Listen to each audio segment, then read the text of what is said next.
A billionaire was walking to his car when a terrified girl brushed past him and stole his wallet. But instead of running like a thief, she ran like someone whose life was collapsing. When he finally caught her, she didn't beg for mercy. She begged him not to let them take her. And what she revealed next shattered everything he thought he knew about his family. He never expected a single moment to flip his entire world upside down. 1 second, he was stepping out of his private car, scrolling through messages, thinking about another routine day filled with meetings and decisions worth millions. The next second, a flash of movement brushed past him, quick, sharp, almost invisible, and just like that, his wallet was gone. Before we dive deeper, where are you watching from? Write in comment below. Subscribe for tomorrow's surprise. At first, he didn't even react. A billionaire losing a wallet was nothing more than an inconvenience. Everything inside could be replaced. Credit cards, IDs, access passes. But something about the way that girl ran made him freeze. She didn't sprint like a thief. She sprinted like someone being chased by life itself. Her shoulders were trembling, her breath sharp and uneven, as if every second mattered. He caught a glimpse of her face, a mix of fear, confusion, and something deeper he couldn't understand. Why him? Out of all the people on that crowded sidewalk, why take his wallet? He wasn't an easy target, he wasn't distracted, he wasn't flashing wealth, but she chose him, and the more he thought about it, the more it gnawed at him. Her hands were shaking, her eyes wouldn't meet his. She looked less like someone committing a crime and more like someone making a desperate choice they didn't want to make. Then a question hit him, one he couldn't shake. Was she running from him, or running towards something else? He felt a pull inside him, something unfamiliar. It wasn't anger, it wasn't pride, it was curiosity, tangled with an instinct he couldn't explain. Something told him this moment wasn't random. Something told him the girl wasn't just a thief. Something told him that whatever she carried, whatever pushed her to steal, was bigger than the wallet she grabbed. And what was inside that wallet wasn't just cards and cash. There was something personal, something almost nobody knew he carried, something that could only shock someone who already knew who he was. As he took his first step after her, he had no idea he was walking straight into a truth that would change everything he believed about himself, his past, and the people he thought he understood. Today wouldn't be a routine day. Today would be the day a billionaire chased a girl and discovered a secret he never saw coming. He didn't run often, not anymore, not since his life became polished, scheduled, and insulated by convenience, but something about the girl's trembling silhouette cutting through the crowd snapped him out of that controlled world. Before he could think, he was already pushing forward, weaving between people, ignoring the startled looks from those who recognized him. At first, anger pushed him, not the kind born from ego, but the irritation of being forced into chaos he didn't ask for. Yet with every stride, something shifted. The way she kept glancing over her shoulder didn't match the behavior of someone who had scored a quick theft. Her eyes weren't checking whether he was closing in. They were scanning the world around her, corners, shadows, windows, as if she expected danger to leap out at any second. What was she so afraid of? He gained on her. She stumbled, caught her balance, then darted across a narrow street where cars honked and swerved. She didn't apologize. She didn't even flinch. Her desperation was louder than the city noise around her. He called out, "Stop!" But she didn't. If anything, his voice made her run faster, as though stopping meant losing everything she had left. He watched her pull the wallet from her pocket for a split second, not to inspect it, but to make sure it was still there. She held it like it meant survival, not luxury, not greed, survival. Why his wallet? Why him? She dove into a marketplace packed with vendors and chatter. The smell of spices, sizzling food, and fresh fruit filled the air. People moved unpredictably, creating a maze he had to navigate. She pushed past a stall of stacked oranges, sending them rolling across the ground. The vendor shouted, but she didn't look back. He saw her slip between two tents, her breathing ragged. He could almost hear it now. Her pace was collapsing. Her body was giving out. Whoever she wasn't built to run for long. He cornered around the back of the marketplace, just in time to see her freeze. A group of men stood at the opposite end of the alley, talking, laughing, oblivious to her presence. But her reaction was instant. Her face drained of color, her grip on his wallet tightened. She wasn't afraid of him. She was afraid of them. Who were they? And why did she fear them more than the billionaire chasing her? She changed direction, darting between wooden crates. He followed, catching snippets of her breathless whispers. Words he couldn't decipher, but they weren't pleas or excuses. They sounded like prayers from someone who believed she was running out of time. She stumbled again, her shoe scraping against the pavement. He reached out instinctively, his fingers brushing her sleeve, but she ripped away, nearly falling. Her panic was spiraling now, raw and uncontained, layered with something deeper than simple terror. He finally shouted, "I'm not trying to hurt you." For the first time, she hesitated, just for a heartbeat. It was the smallest pause, but it was enough for him to recognize something in her expression. A plea she didn't dare voice, a plea that sounded like, "Please, let me go, you don't understand what's chasing me." She didn't want to run, she needed to, and suddenly, everything inside him shifted. The chase stopped feeling like pursuit. It felt like responsibility, like fate had shoved the two of them into a collision neither of them understood yet. A collision he couldn't walk away from, even if he wanted to. But he was about to understand, and when he did, nothing in his carefully built world would ever look the same again. He finally caught up to her at the end of a narrow alley behind an old row of shuttered shops. The space was boxed in, silent except for her ragged breaths echoing against the brick walls. She tried to sprint again, but her legs buckled beneath her. She pressed her back against the wall as though hoping it would swallow her whole. He approached slowly, raising his hands to show he wasn't a threat. "Give it back," he said, voice steady but firm. For the first time, she looked him straight in the eyes, not with defiance, not with arrogance, but with the kind of terror that made her seem much younger than she looked. She held out the wallet with shaking fingers, but as he stepped closer, she jerked it back to her chest, clutching it as if letting it go meant losing her last lifeline. "I just want my wallet," he replied calmly. "That's all." But she didn't move. She held it tighter, biting her lip as tears threatened to fall. He could see she was fighting panic with every breath, as though fear itself was crushing her ribs. He reached out his hand. "You can give it to me. I'm not going to hurt you." Her eyes darted from his face to the wallet and back again, her mind racing. Then, with trembling hands, she opened it, not to take anything, but to inspect something inside. When her gaze landed on the inner pocket, her entire expression shifted, her breath caught, her fingers froze. "You," she whispered. "It's really you," he stiffened. "What do you mean?" But she didn't answer. She stared at a small folded photograph tucked behind his cards, a photo almost nobody knew he carried, a photo he hadn't shown anyone in years. Her eyes softened, filled with something he never expected, recognition mixed with fragile hope. "How do you know who I am?" he asked, voice low. She pressed the wallet to her chest again, shaking harder now, not because she feared him, but because she feared what the truth would force her to reveal. "I didn't steal it for money," she whispered. "I needed to be sure. I needed to see if it was really you." His pulse quickened, confusion tightening inside him. "Why? What does this have to do with me?" Her voice dropped even softer. "Because someone told me you are the only person who can save him, and if I didn't find you, he wouldn't survive." "Save who?" "Save him." The questions hammered at him, creating a storm of doubt that grew heavier with each second she refused to explain.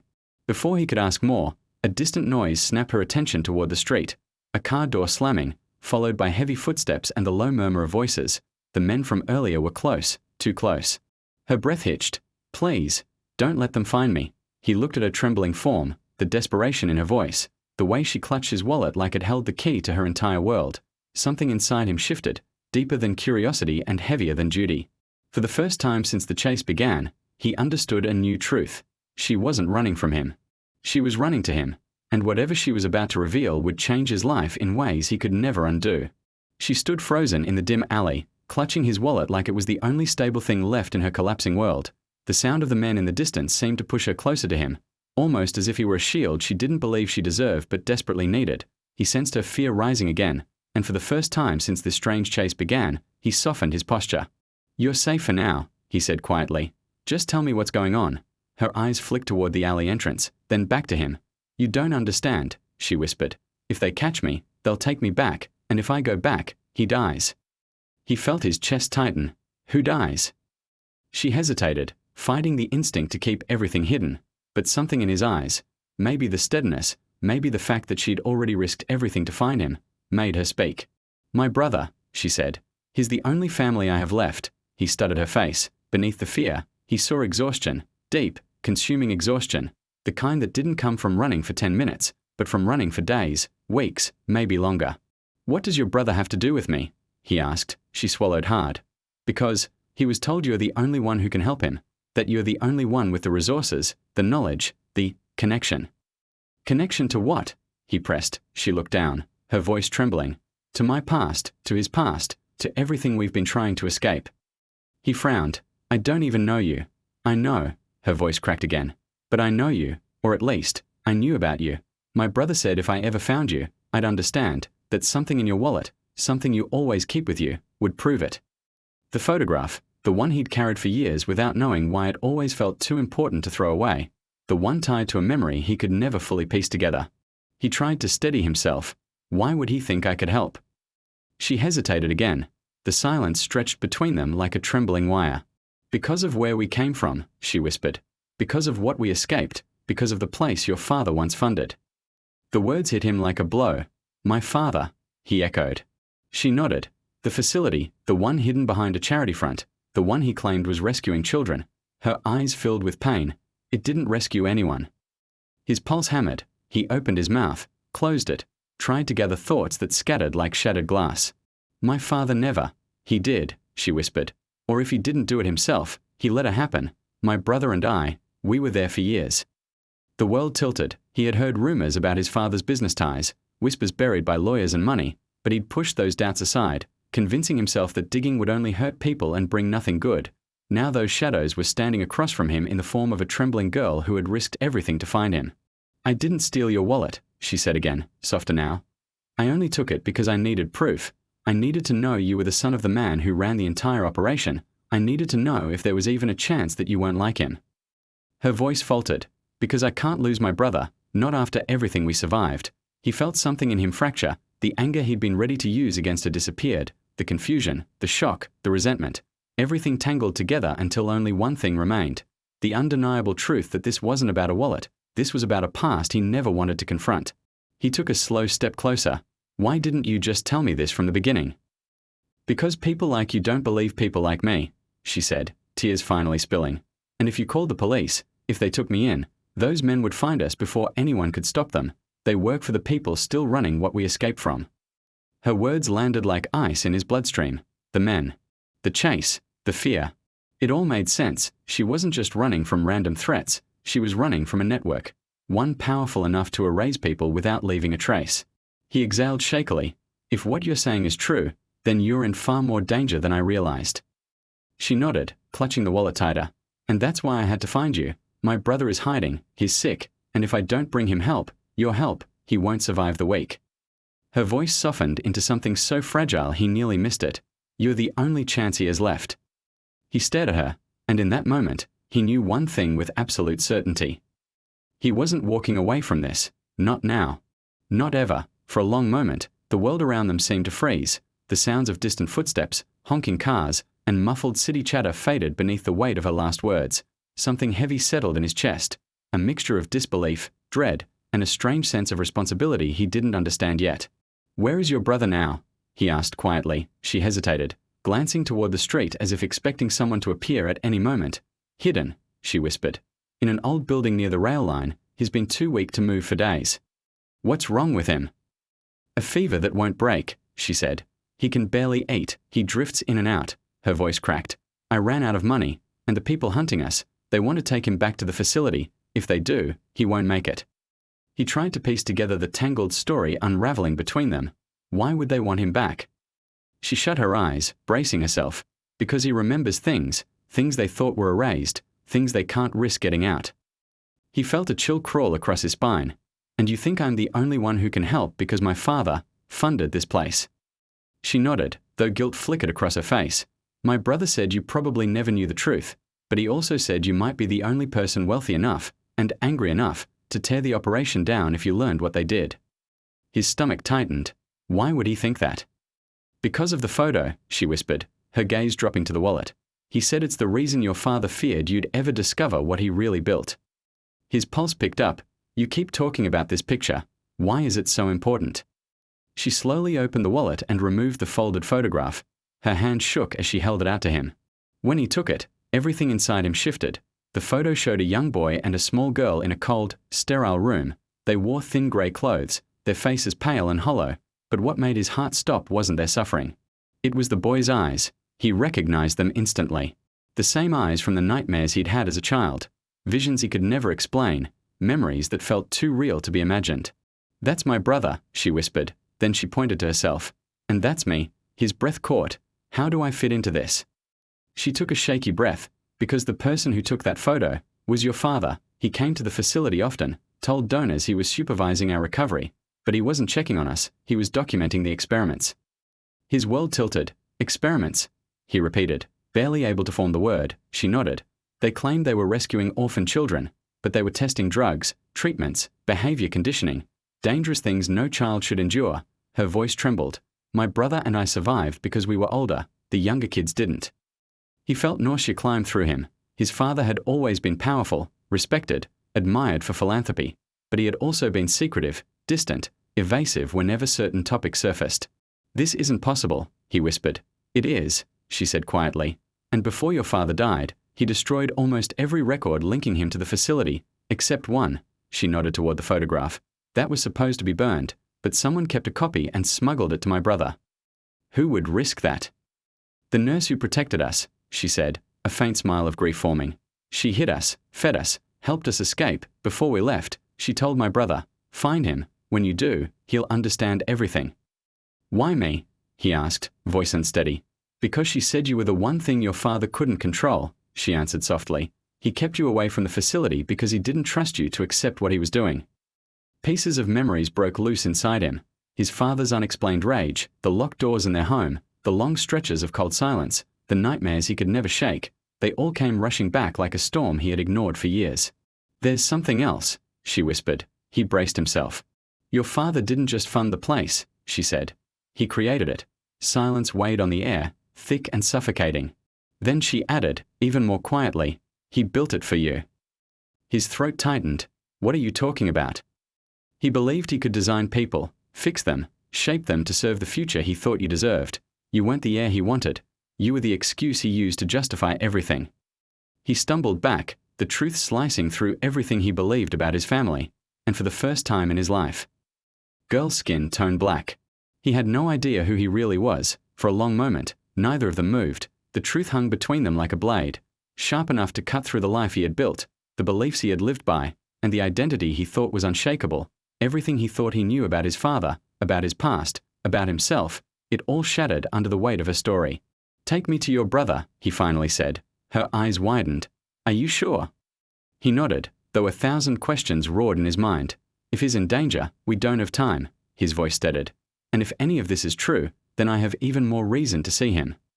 The girl looked torn, relief pulling one way, guilt pulling the other, but eventually she nodded and began leading him out of the alley. She stayed close to the walls, avoiding open spaces, moving quickly but cautiously as if the shadows themselves were listening. He followed, scanning the street, realizing how much more dangerous everything felt now that he knew what they were up against.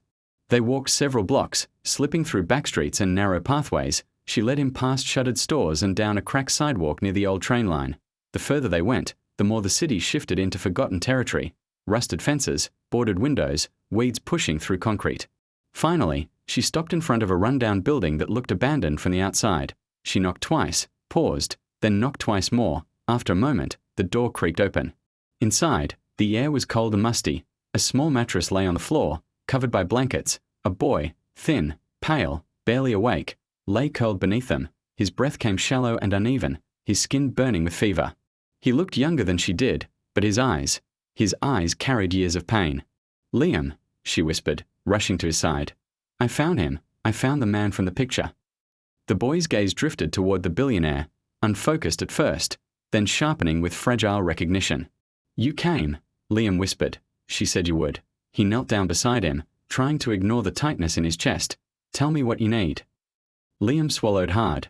We need medicine and safety. They're still looking for us. They know we escaped. We'll get you both somewhere safe, he said firmly. I can arrange protection. The girl shook her head. You don't understand. They have people everywhere, police, guards, even doctors, if they find out you're helping us. Then they'll find out, he cut in, surprising even himself, because I'm done running from things I should have faced years ago. Liam's eyes softened. You really didn't know, did you? He shook his head. I didn't want to know. That's just as bad. The boy reached for his hand with a weak grip. You're not him, she said you wouldn't be. Something inside him broke, something hard, something cold, something he never realized was there. He squeezed the boy's hand gently. I'm going to fix this, he said. I don't know how yet, but I will. The girl let out a breath she seemed to have been holding for days. You don't have to save everyone, she whispered. Just save him. But he shook his head. After what I've learned? If this place is still operating, if they're still hurting children, I'm shutting it down, permanently. Her eyes glistened. Why? You don't owe us anything, He looked at the photo still tucked in his hand, the boy's hollow stare, the girl's fragile stance, the cold walls behind them, and suddenly, he remembered something small, faint, buried deep in his memory. A voice, a woman's voice. "You don't belong here." He didn't remember the woman's face, but he remembered the fear in her tone, the urgency, the way she whispered it the same night he woke from a nightmare shaking and unable to breathe. "I think I've been connected to this longer than I realized," he said softly. "I just refuse to see it." The girl nodded slowly, understanding more than he expected. "What will you do?" she asked. He looked down at Liam, frail and trembling. "First, we get him a doctor I can trust, someone far away from the people hunting you. Then I make calls, I dig, I open every file my father tried to bury, every donation, every charity, every hidden contract." "And after that," she whispered. "After that," he said, voice firm, "I expose everything." She stared at him, not with fear this time, but with hope, raw, unfamiliar hope that she didn't seem to know how to hold. "You're not like him," she said quietly. He exhaled, a bitter smile touching his lips. "I'm trying not to be." The boy stirred again, his voice barely audible. "Can we trust you?" He nodded. "You can trust me." And he meant it. For the first time in his life, he meant it without doubt, without hesitation, without hiding from the truth. They left the abandoned building through the back, moving quickly toward a safe vehicle he kept nearby. Once the children were inside, he took one last look at the photograph before slipping it into his pocket, not as a burden now, but as a promise. A promise to them, a promise to himself. A promise to the past he was finally ready to confront. As they drove away, the girl leaned forward. "Why are you doing this? You could walk away." He kept his eyes on the road. "Because I've spent too long pretending the past can't reach me. It can, and it has." She nodded slowly, letting the truth settle. "And because no one should have to run like you did," he added quietly. "Not anymore." For the first time, she allowed herself to breathe, and for the first time in his life, he understood what purpose truly felt like. "If you want to see what happens next," his voice says, bringing the story to a close, "make sure to subscribe and like the video. You won't want to miss what comes after this."